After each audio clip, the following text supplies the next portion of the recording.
हमारे साथ प्रगतिशील समाजवादी पार्टी लोहिया के सुप्रीमो शिवपाल सिंह यादव जी हैं। शिवपाल सिंह जी, ये जो चुनाव है, अभी तक तो आप पूरे प्रदेश में चुनाव लड़ाते रहे। पहला चुनाव लोकसभा का आपका होगा और आपकी पार्टी का, तो ये चुनाव कैसे लड़ रहे हैं, क्योंकि सब कुछ नया, सारी चीज़ें आपको फिर से बनानी पड़ी हैं?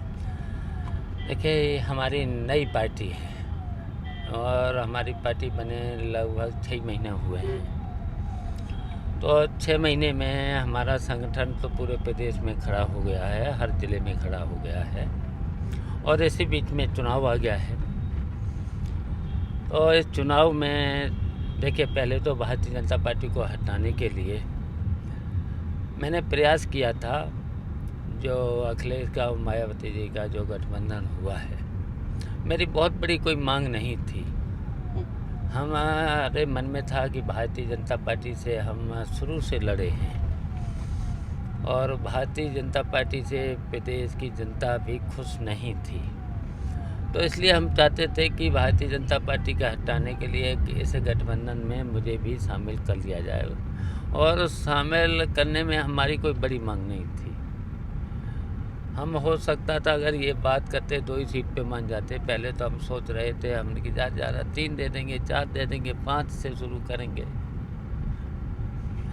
अगर इन्होंने फिर कोई हमसे बात नहीं करी, फिर उसके बाद मैंने कांग्रेस से प्रयास किया और मैंने इसलिए प्रयास किया था, पूरे प्रदेश की जनता चाहती थी कि हमारा और कांग्रेस का अलायंस हो जाए और अगर हमारा अलायंस हो जाता तो भारतीय जनता पार्टी का बहुत नुकसान होता।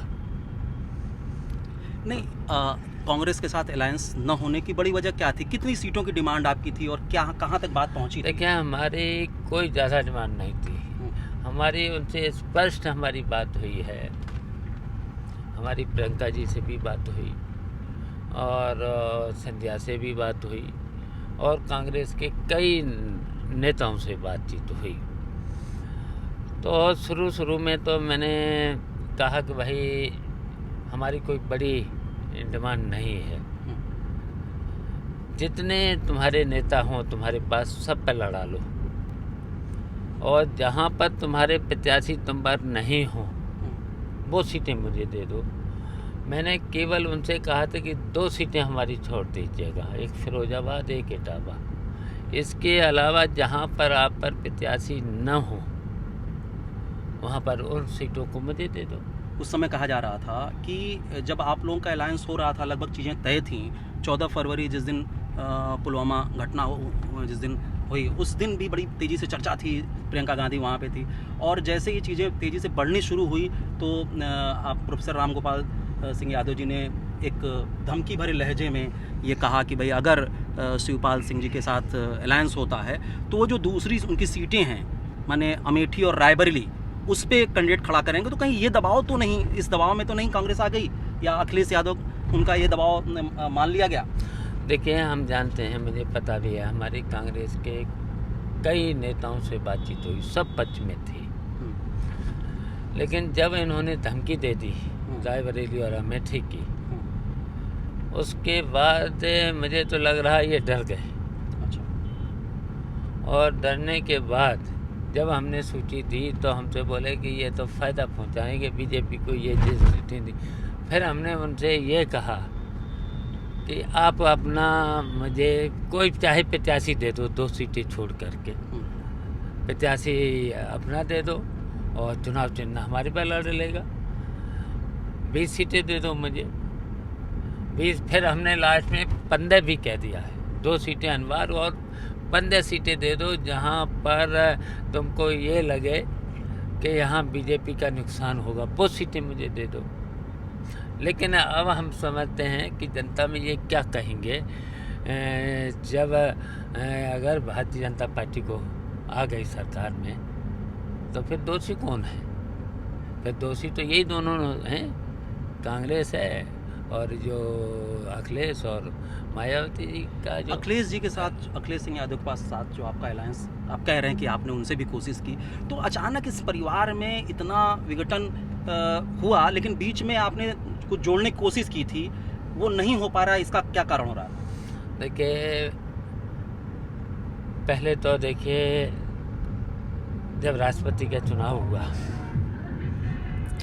और राष्ट्रपति के चुनाव में से किसी ने कांग्रेस के किसी ने नेता ने वोट मांगा और न ही समाजवादी पार्टी के किसी नेता ने वोट नहीं मांगा।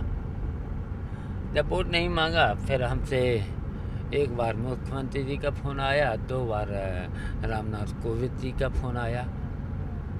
तब मैंने सोचा कि जब कोई वोट ही नहीं मांग रहा है, हम पे भरोसा नहीं किया जा रहा है और किसी भी बैठक में नहीं मुझे बुलाया जा रहा है, जबकि मैं समाजवादी पार्टी से विधायक हूँ, तो जब नहीं मुझे बुलाया जा रहा है तो मैंने कि जिसने वोट मांगा है तो मैंने डंके की चोट पर फिर वोट दिया। यही कह भी तो रहे हैं कि हाँ। शिवपाल सिंह यादव जी की जो पार्टी है वो कहीं ना कहीं बीजेपी को लाभ पहुंचा रही है, क्योंकि बीजेपी से उन्होंने पहले से बहुत लाभ लिया हुआ है, जैसे बंगला हुआ, कई चीज़ें ऐसी थी जिस पे आरोप लगे आप पर। देखिए, बीजेपी से मैंने लाभ तो कुछ लिया नहीं, कोई लाभ नहीं लिया मैंने।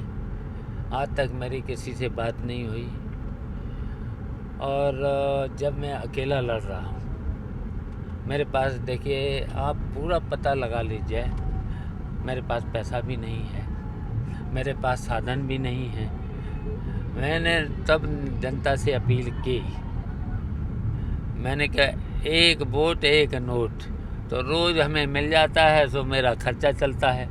आपने सिर्फ फिरोज़ाबाद ही चुना, जबकि ये सीट अक्षय की थी पहले से। तो देखिए, यहाँ जनता की डिमांड थी और यहाँ की जनता को अपमान हुआ। जिन लोगों ने यहाँ पर खून पसीना बहा था और उससे चुनाव जिताया था अक्षय को, उन्हीं लोगों का अपमान हुआ, उनकी बात नहीं सुनी गई।